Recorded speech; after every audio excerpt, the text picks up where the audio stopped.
right, we're looking at section 10103 of the Big Beautiful Bill. This is availability of standard utility allowances based on receipt of energy assistance. So what does that mean? That means that the Low Income Home Energy Assistance Act of 1981 basically means if you're low income, you can get energy assistance. So they're kind of gutting this a little bit. If we see here, it says A, the standard utility allowance, section 5E6C4I of the Food and Nutrition Act of 2008, otherwise known as SNAP benefits, is amending by inserting with an elderly or disabled member after household. So what does that mean? It means that normally, in the past or currently, you had low income households could receive energy, benefits such as like reduced energy allowance incomes or waivers for your electricity bill or whatnot.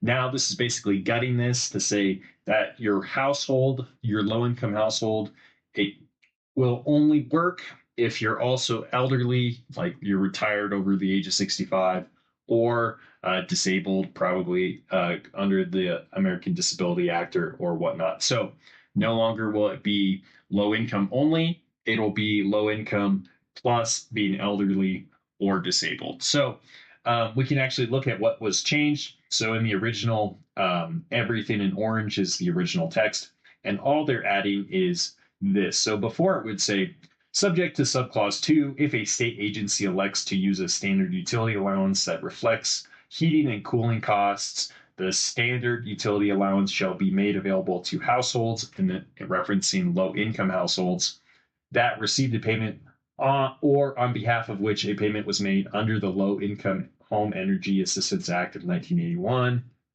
or other similar energy assistance programs.